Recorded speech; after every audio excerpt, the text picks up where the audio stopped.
Wisdom. Xuefeng. Translation edited by Yu. Fame knows no bounds, business opportunities are limitless, learning is infinite, and wisdom is vast. Just as steel becomes harder with an increase in carbon content, people become wiser with the growth of wisdom. Knowledge is acquired, while wisdom is cultivated. Knowledge is a summary of experience. Wisdom is a product of thought. Knowledge represents the branches, twigs, and leaves. Wisdom is the fragrant flowers and abundant fruits. Archimedes used his wisdom to repeatedly thwart the powerful Roman army's advances. Bill Gates, through his wisdom, ushered humanity into the age of networking. The Buddha remains immortal through his wisdom, and Jesus shines with a divine halo because of his wisdom. Oh, wisdom! You are the symbol of strength, the source of wealth, the bridge to the mysterious, and the touchstone for distinguishing truth from falsehood. You are both the fierce storm and the bright spring sun, both the weapon of the devil and the arm of the angel, both the olive branch that transforms swords into plowshares and the smoke of war in times of chaos. A mind without wisdom is like a barren desert, pale and desolate. A mind with wisdom is like a beautiful landscape, full of splendor. Nature is mesmerizing and captivating due to its ever-changing phenomena. People are admirable for their rich wisdom. Seeking wealth is not as valuable as seeking wisdom. Wealth is lifeless, while wisdom is alive. Wealth may disperse when a person dies, but wisdom shines even more brightly upon one's death. Wealth can be stolen, lost, or robbed, but wisdom always accompanies its owner, illuminating their life. Wisdom is boundless and inexhaustible. By engaging in deep thought and research, wisdom emerges from all phenomena. Through meditation and reflection, wisdom can arise at any time and place. Wisdom can transform decay into magic, give wings to thought, serve as the lever to move the earth, and act as the rainbow spanning time and space. It is the warm sun in winter, the cool breeze in summer, the flowers of spring, the fruits of autumn, the oasis in the desert, the willows in the Gobi, the torch rising in the darkness, and the scattered islands in the vast ocean. People become great because of wisdom, broad-minded due to wisdom, rich in depth because of wisdom, and have a promising future due to wisdom. Conversely, people are impoverished due to a lack of wisdom, incomprehensible because of a lack of wisdom, drifting and unstable because of a lack of wisdom, and their life and life become dull and colorless without wisdom. The source of wisdom comes from the greatest creator. Only by following the way of the greatest creator can one cultivate boundless wisdom. Wisdom that benefits humanity originates from reverence for the greatest creator, reverence for life, and reverence for nature. Wisdom that harms humanity stems from selfishness, greed, and lawlessness. The chapter of wisdom is but a small wave on the ocean of wisdom. Like the chapter of Revelations, its purpose is to inspire the thinking of Chanyuan celestials, guiding everyone into the magnificent palace of wisdom, appreciating the vast gentleness of the ocean of wisdom, experiencing the expansive brilliance of the space and time of wisdom, and climbing toward the highest realm of life and life under the illumination of the light of wisdom. Along the way, let us gather the pearls of happiness and extend our lives to the celestial islands continent of the Elysium world. 石头渡河, crossing the river as stones. Xuefeng. Translation edited by Yu. Under the golden sunlight, the sky was vast, with light clouds drifting and a gentle breeze blowing. A great river sparkled as it flowed slowly. To the east of the river lay a boundless sandy beach, barren and lifeless, with only a few foxes coming to drink from the river in the evening. Occasionally, a lizard could be seen scurrying across the scorching pebbles in search of food, and crabs would sometimes crawl ashore, glance around, and then quickly dive back into the water. On the west side of the river, the scene was entirely different. Instead of a sandy beach, there was a lush wetland filled with herds of cattle and sheep, cranes dancing in the sky, frogs leaping about, and fish and shrimp swimming freely. The river was the boundary, and the scenery on either side was as different as heaven and earth, utterly contrasting. Whenever a light drizzle fell, white mist would spread, or when the clouds reflected the setting sun and a rainbow appeared faintly, a young stone on the eastern shore, named Shirtu, would fall into deep thought. He longed for the scenery on the other side and was tired of the lifeless sandy beach where his family had lived for generations. He wanted to go to the other side, to enjoy the beautiful scenery on the west bank. One day, a torrential rainstorm mixed with hail came pouring down from the sky, causing little Shitta's back to ache. He could no longer bear it and began to run wildly on the sandy beach, shouting as he ran, "I want to go to the other side! I want to go to the other side!" After the rain stopped and the sky cleared, everything became tranquil again, but the sandy beach was in an uproar. Someone has a wild idea of going to the west side. Poor child, he must be crazy. Ignorance, sheer ignorance. What foolishness! This guy's brain is not normal. He should be sent to a mental hospital for treatment. Whose child is this? How can he talk such nonsense? He should be locked up in prison. We can't let him confuse people with his wild talk. We need to strengthen basic education, or the order of this great sandy beach will be disrupted by such delusional people. Finally, the ancient stone on the beach spoke up. We must hold a grand assembly for all the stones on the beach and invite our esteemed and wise scholars to educate the younger generation and save them from these wayward thoughts. The young stone who wanted to go to the other side was surrounded, and the wise stones began to bombard him with their wisdom. You want to go to the west side? Isn't that just wishful thinking? Have you ever heard of a stone crossing the river? Child, we can't entirely blame you. We elders haven't given you enough basic education. You must understand that if a stone tries to cross the river, it will inevitably drown. The weight of stones is greater than the buoyancy of the river's water, so stones cannot float on water. The conclusion is, stones cannot cross the river. Don't indulge in fantasies. Accept your fate. Stones are not birds. We cannot reach the other side. Poor little Shirtu was completely confused by the well-meaning education.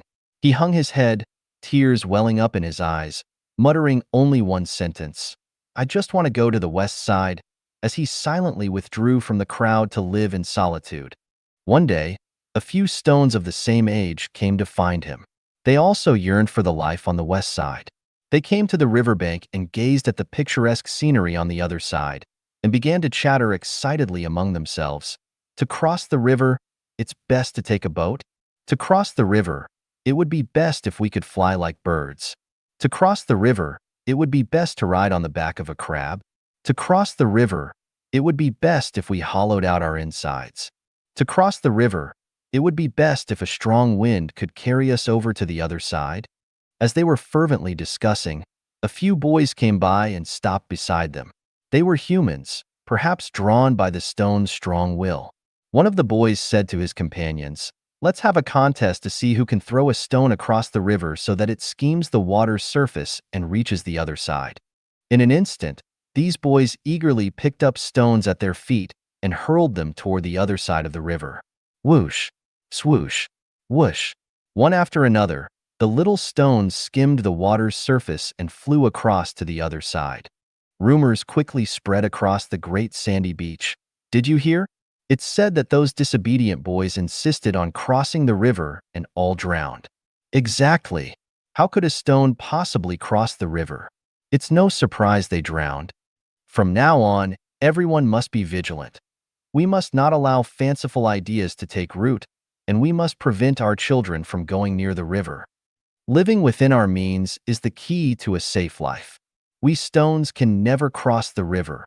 As the old saying goes, if you don't listen to the elders, you'll drown in the river. Can stones cross the river? Can humans reach the celestial island's continent? 我的6个小时上哪去了? Where did my 6 hours go? Xuefeng. Translation edited by Yu. Everyone has 24 hours in a day, or so we think. But hold on a moment. On April 30th, 2005, I only had 18 hours. Where did my other 6 hours go? On the evening of April 29th at 7 p.m., to make it easier to understand, I'll use rounded times. I boarded a Zimbabwean Airlines flight to Beijing. After an overnight flight, I arrived at Beijing International Airport at 12 p.m. on April 30th, a total flight time of 17 hours. Here's where things get tricky.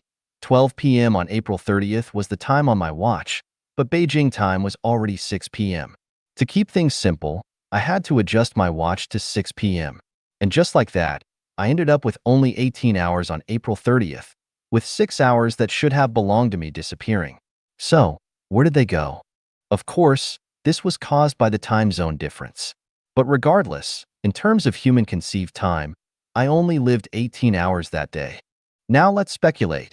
The time difference is caused by horizontal space. Different horizontal spaces have different times. As long as we move from one space to another, we will inevitably gain or lose time. Using Earth as the origin, let's draw a coordinate axis. The x-axis represents the east, the y-axis represents the west, the n-axis represents the north, and the s-axis represents the south. Now, if we travel eastward along the x-axis, we will lose time. If we travel westward, we will gain time. For example, if we fly from Beijing to Zimbabwe in one day, we could have 30 hours that day. If we travel northward or southward, we neither gain nor lose time. Interesting, isn't it? Let's think further. Traveling from Zimbabwe to Beijing in one day results in a loss of 6 hours. If we take 2 days to get to Beijing, how many hours will we lose? Still 6 hours, of course. By analogy, even if it takes a year to get to Beijing, the lost time is still 6 hours. Here's a fascinating question.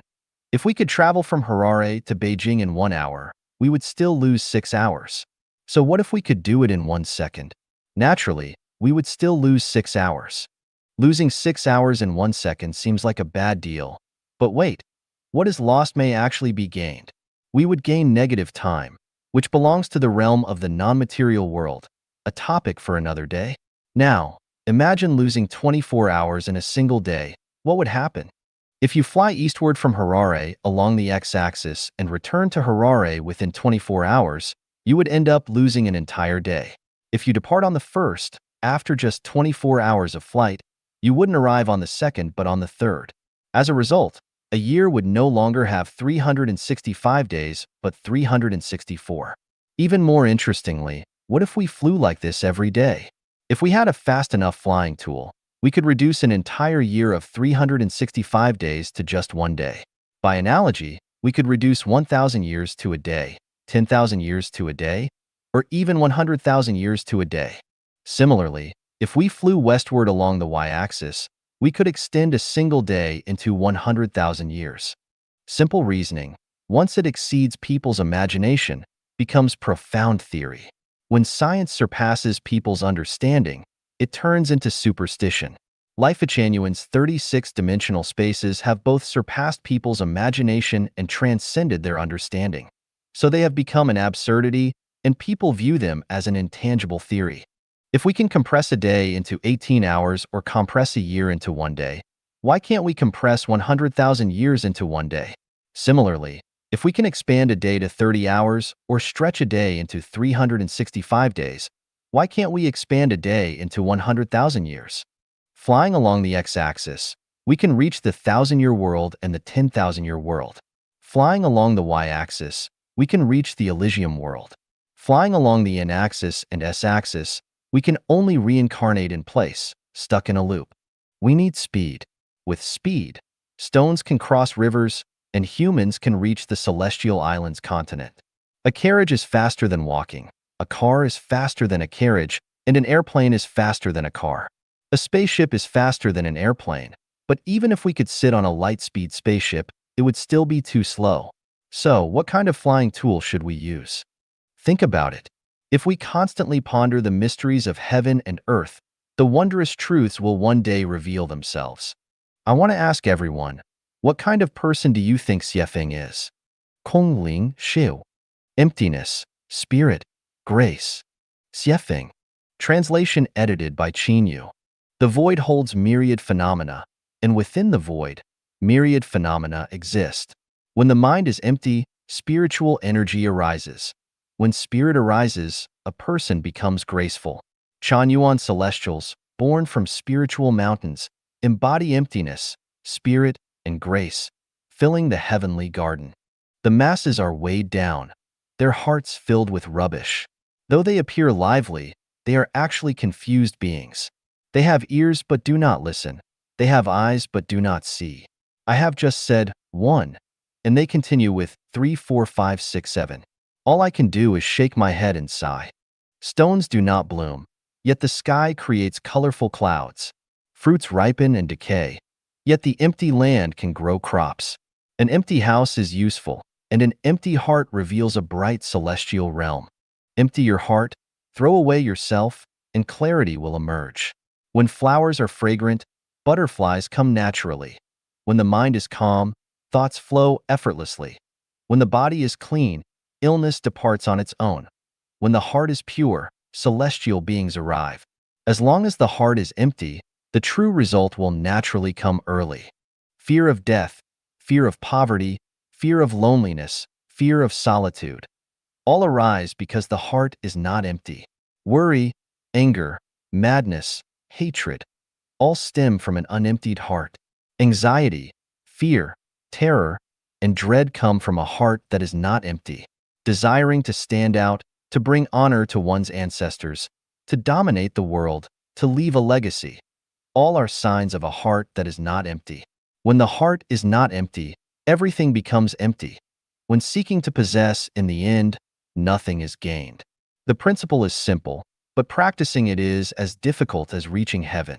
Emptiness allows possession of all things, while non-emptiness is like chasing fleeting clouds. Whatever you think about will come as long as your mind is sincere. Whatever you fear will come as long as your mind is restless. Do not be a good person, nor a bad person. Do not do good deeds, nor evil deeds. Do not seek truth, nor falsehood. Return to your true nature, for true nature is the nature of the Tao. Entering the Tao brings life. The Tao is empty, and it controls all beings. Buddha is empty, and Buddhist laws govern the universe. Oh, humans, if your hearts are not empty, how can you attain the Tao and become a Buddha? Throughout history, sages have sought emptiness and ultimately accomplished their lives. Common people have always sought gold and ended up with an illusory life. Mountains have spirit and vegetation flourishes. Waters have spirit and fish and turtles abound. The sky has spirit and the weather is favorable. The earth has spirit and all things thrive. Humans have spirit and their charm is infinite. Oh, humans, quickly seek spirit. Without spirit, one is no better than an earthworm. Greed, laziness, anger, and hatred all arise because spirit has not touched the heart. Poverty and suffering throughout life also stem from a heart without spirit. Seeking spirit is not difficult. Just enter Life Genuine, and the method is simple. Fill your heart with the knowledge of the greatest creator. The most beautiful people in the world are in Life Genuine. Foshan, Taiji, Penglai celestials are flawless. Bailing, Wanyan, Qianyan celestials shine with a spiritual light. Xianhe, Lingji, Xuefeng celestials are like treasure mountains. In the world, who can compare to the celestials of Chanyuan? Wherever there is spirit, there is grace. The bright moon shines among the pine trees, and the clear spring flows over the rocks. The gentle breeze blows, colorful clouds fill the sky. The warm sun paints the forest shade, and the reefs and sea waves harmonize, creating scenes that resemble the images of heaven shared by Wanyan celestial. Grace is fragrant and alluring, captivating the soul. Grace is like a celestial peach, tempting to the taste. I love grace, the graceful wilderness, the graceful rivers and streams, the graceful blue sky, and the graceful people. Grace is not heavy makeup, but simple elegance. Grace is not flamboyant, but simple and pure. Grace is not a storm, but a gentle drizzle. Grace is not fiery passion, but a love that cannot be severed. To live among the Chanyuan celestials is to live within grace, lightly loving, deeply longing. If you wish to become a celestial, strive to find the space of emptiness, spirit, and grace. If you wish to become a celestial, you must plan your life around emptiness, spirit, and grace. If you wish to become a celestial, spread your love to the world. If you wish to become a celestial, join in building Life Genuine. 务虚与务实 Balancing the abstract and the concrete. Xuefeng, July 12, 2005. Translation edited by Yu. Abstract refers to the non-material, intangible, elusive, unseen, unheard, untouchable, and without a trace. Concrete refers to substances that are tangible, practical, and can be seen, heard, touched, and traced.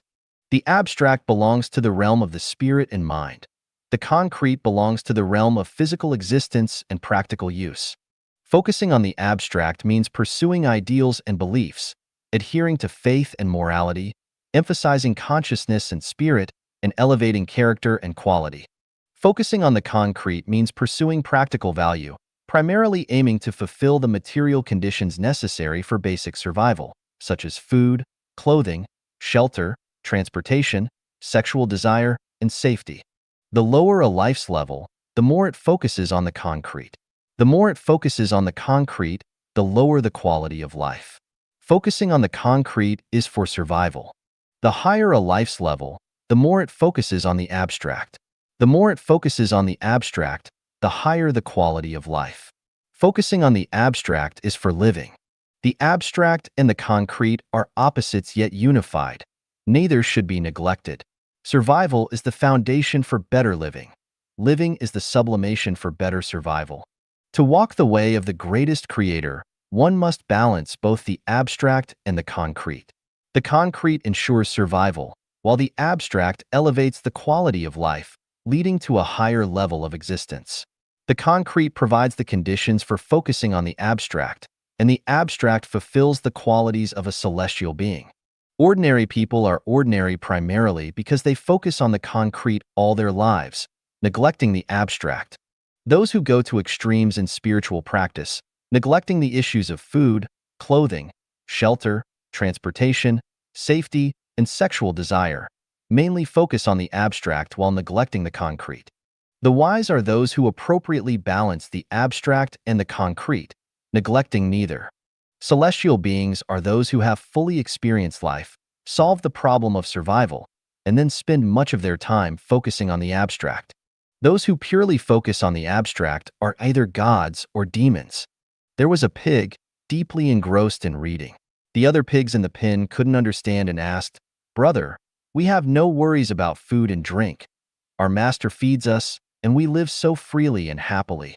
Why bother yourself with reading and thinking?" The reading pig replied meaningfully, "If we don't read and think, we will always be pigs.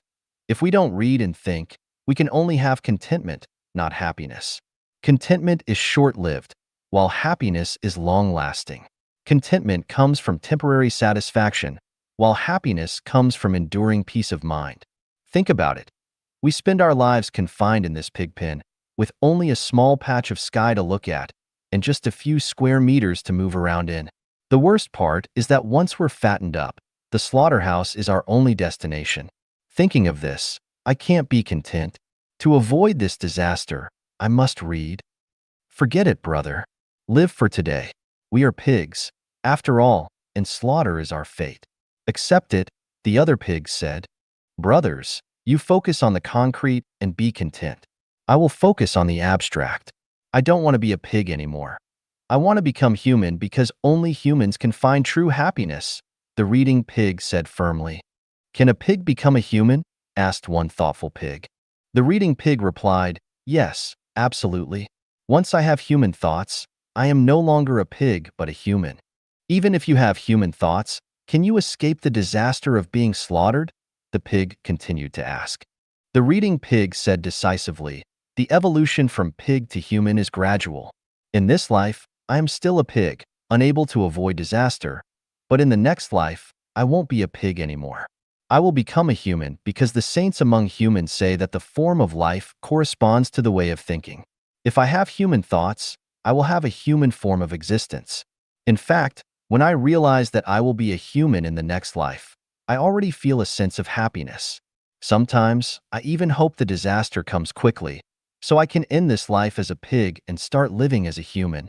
The reading pig continued speaking to the group of pigs, brothers, in the next life, you will still be pigs, but I will appear before you in human form. Brother, you make sense? I want to be a human too. Being a pig truly doesn't bring happiness, the thoughtful pig said, as if having an epiphany. The reading pig quietly told it, while we have food and shelter, seize the time to focus on the abstract.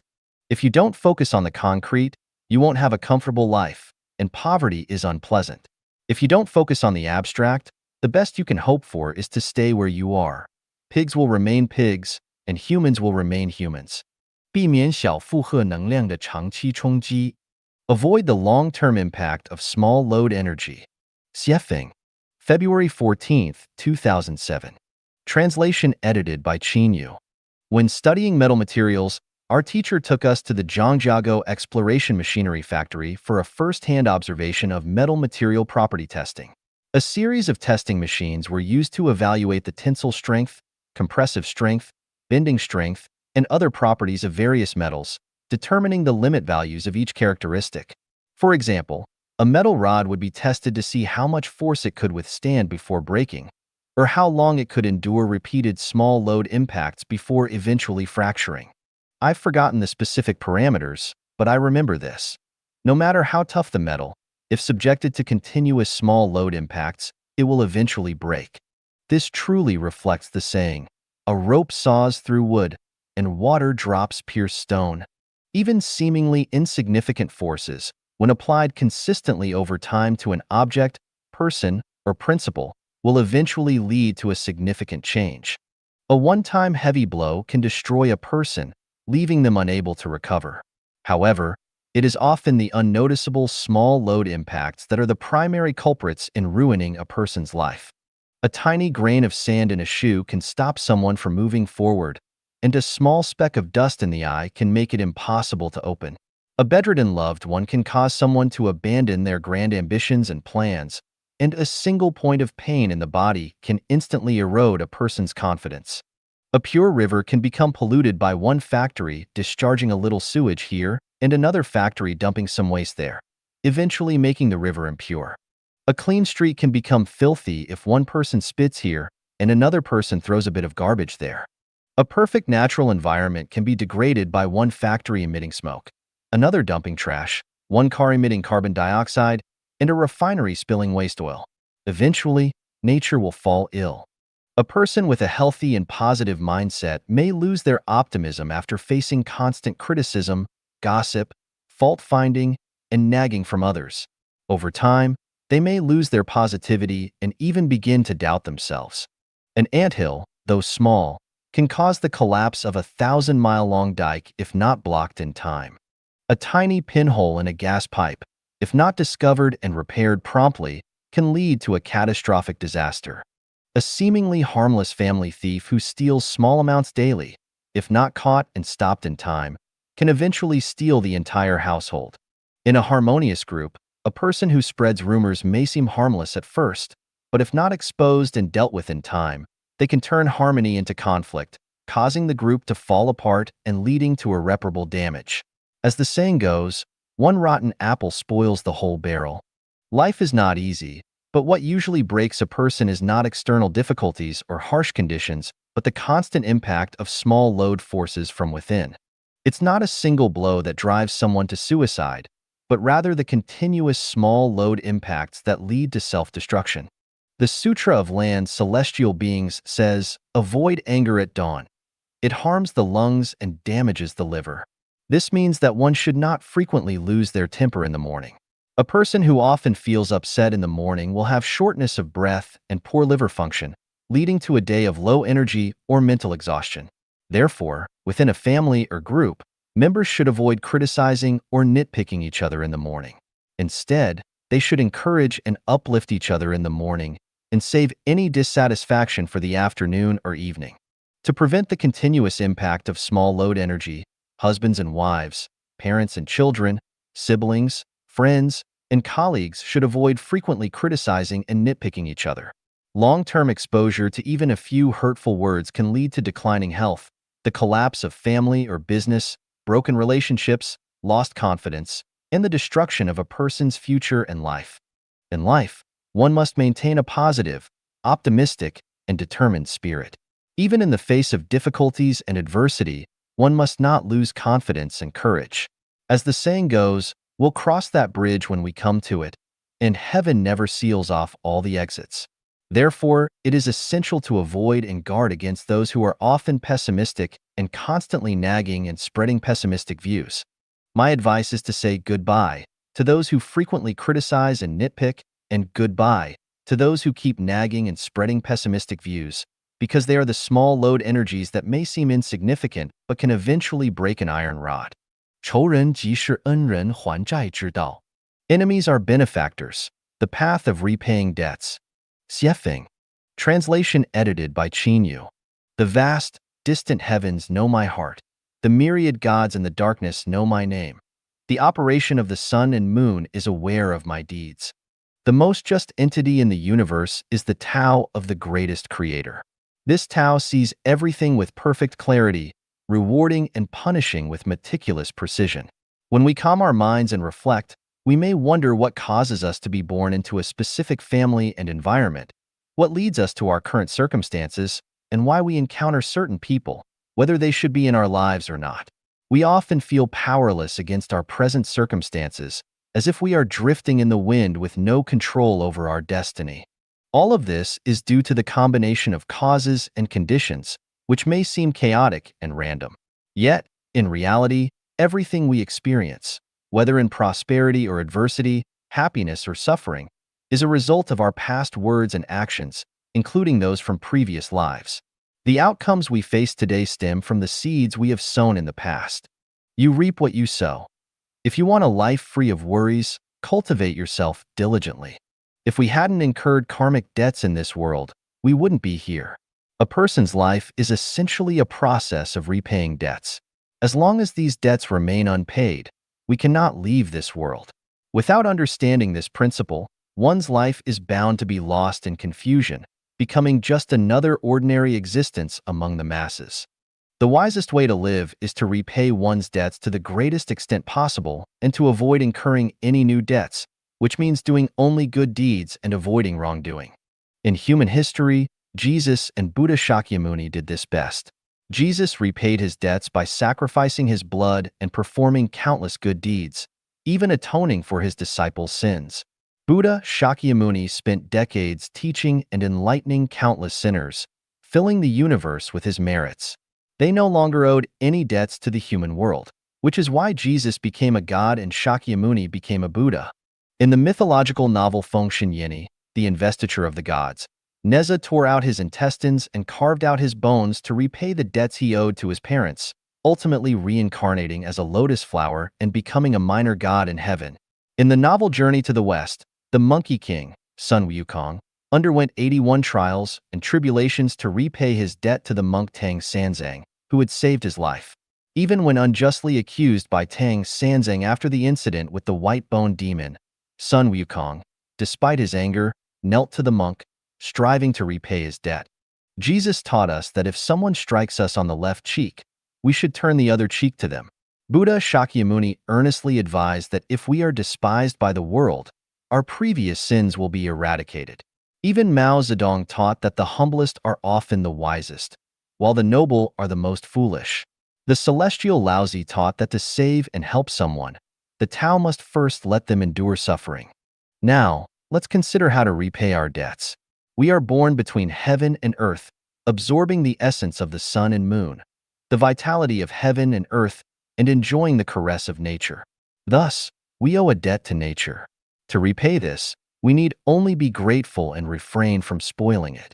We live in society, protected by its laws and constitution, which means we owe a debt to society. To repay this, we must avoid opposing the government. Our life comes from the greatest creator, so we owe a debt to the greatest creator. To repay this, we must follow the way of the greatest creator.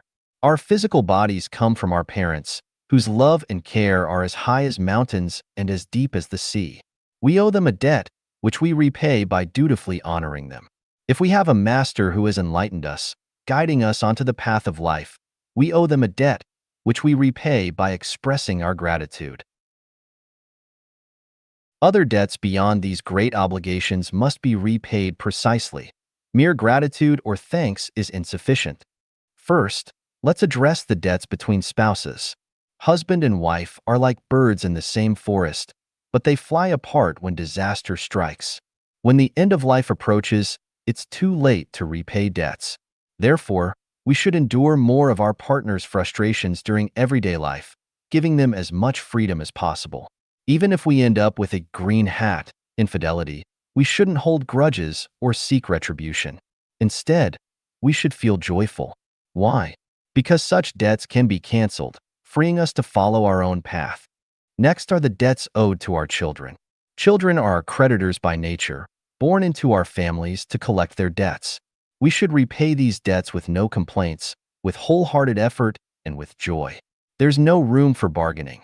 Just give without expecting anything in return. Whether or not they honor us is their business.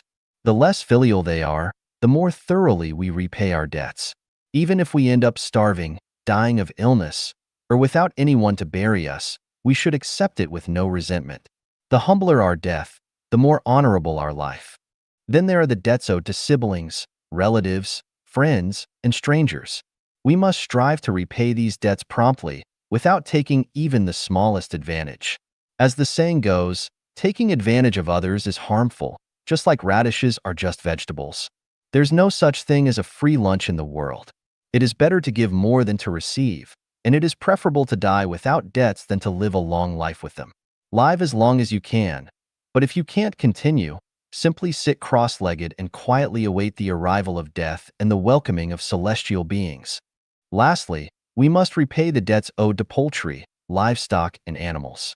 We benefit from the kindness of animals, whether they bring us joy, help us with work, provide us with food, or supply us with materials for clothing, shelter, and transportation. Even though this is all part of creation's arrangement, a debt is still a debt. Humanity has not yet reached the greatness of being able to take the lives of animals at will. As seekers of the Tao, we regard all life equally, so we must repay our debts to them. How? By not mistreating any animal, big or small, and by not killing innocent animals unnecessarily. We should treat them with compassion and sympathy, offer them love, and when we eat their flesh, silently pray for their liberation from the cycle of reincarnation and wish them a swift rebirth in the Western Pure Land. If you do nothing that troubles your conscience during the day, you won't be startled if someone knocks on your door in the middle of the night. If you live your whole life without wronging others, you are destined to ascend to paradise. In addition to the ways mentioned above, there's another channel for repaying debts by treating your enemies as benefactors. If someone bullies, oppresses, abuses, or torments us, they are, in fact, helping us repay our debts through their wrongdoing. This is something to be welcomed. We should gratefully accept their actions. Benefactors are enemies, and enemies are benefactors. Benefactors keep us bound to the mortal world, while enemies help us break free from it. For those who seek the Tao, good is evil, and evil is good. Without others' evil, we cannot achieve our own goodness. The more foolish people there are, the more opportunities there are for us to become a celestial being or a Buddha. Repay debts in all aspects of life, and you will gain the Tao in all aspects. Abandon everything completely, and you will gain everything completely. Are seekers of the Tao foolish? The clearest and most astute minds belong to those who seek the Tao. 空间与仇恨, Space and Hatred. Xuefeng. Translation edited by Yu. After the SARS epidemic, I overheard a conversation among a few people. One of them, a beautiful woman in her 30s, remarked, "How did this SARS just pass by? It would have been better if it had wiped out a few billion people." I asked her, "Why would you hope for billions to die from SARS?" She responded, "There are too many people. How can we survive?" This is a typical example of hatred caused by limited space. In a coop that can accommodate 10 chickens, if there are only 5 or 6, they will live in harmony. But if there are more than 10, violent conflicts between the chickens often occur. In an overcrowded mouse nest, you can often hear the sound of mice fighting. When there are too many bees in a hive, a queen bee will emerge, initiating a splitting activity. In a family, if the population grows too large, complaints and quarrels will inevitably occur, leading naturally to family division. A cramped living space will inevitably lead to hatred among living beings. If this hatred is not resolved in time, it will eventually result in murder. Bees can split and families can divide, but what happens when there is no more space to divide? In other words, although this Earth, which already holds 6.5 billion people, has not yet reached the critical point of mutual killing, The cramped space has already caused governments and citizens to feel an indescribable oppression. This is especially true in populous countries like China, where the fight for survival space begins in early childhood. This is why the woman at the beginning hoped that SARS could eliminate some of the population. Hatred caused by limited space can no longer be judged by moral standards of good and evil. Everyone wants to survive and hopes to live better. This desire for a better life inevitably leads to the plundering of resources and the occupation and invasion of space, which in turn causes pollution of water, land, and air. This pollution leads to a vicious cycle, further shrinking the living space. The smaller the space, the fiercer and more brutal the competition for survival. Humanity must find a solution. If not, plagues, wars, famine, disasters, earthquakes, and floods will accompany theft, robbery, kidnapping, occupation, and murder in quick succession. This is called nature.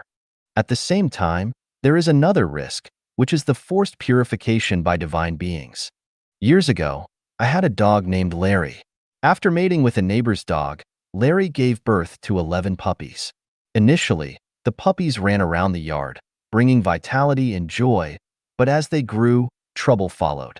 First, they fought over food, then their droppings were everywhere, and eventually, I could not walk through the yard. The 12 dogs competed for my attention, surrounding me so tightly that I couldn't move. Dogs are particularly jealous.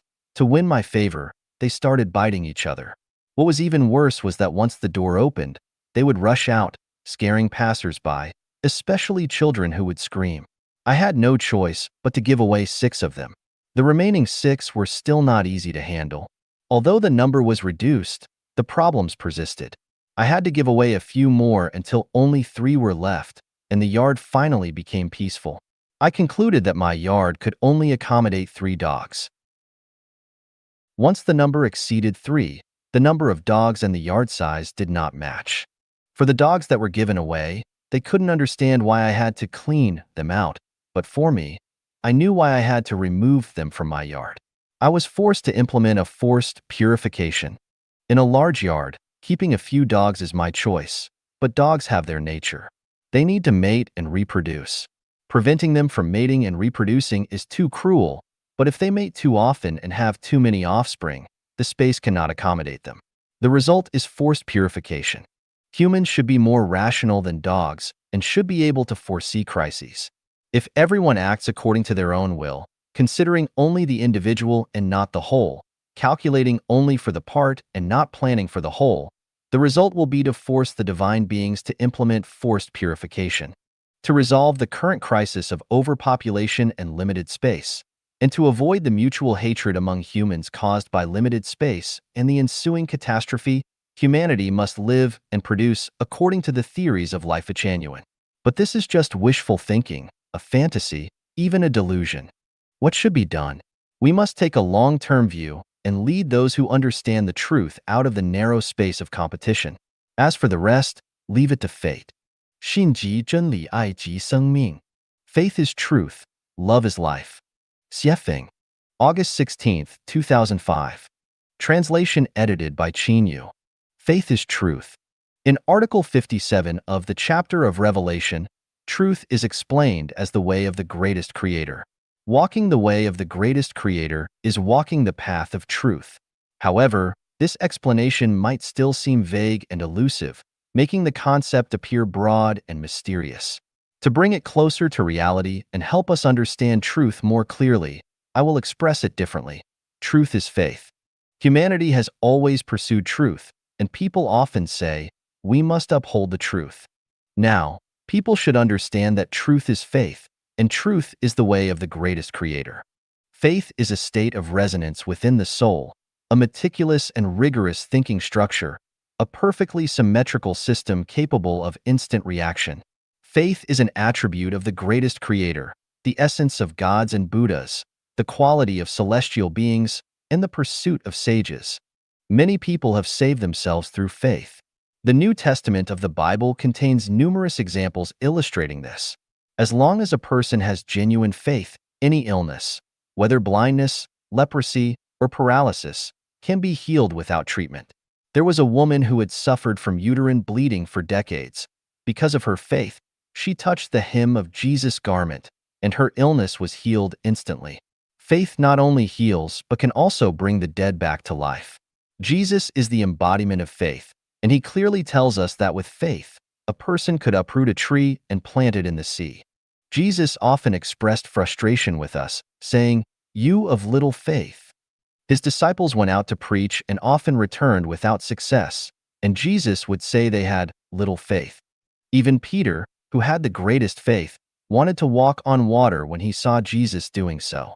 When he first stepped onto the water, he walked a few steps because of his strong faith. But when he saw the towering waves around him, fear took hold, and his faith quickly diminished. As his faith waned, he could no longer walk on water and began to sink. Jesus called him a man of little faith.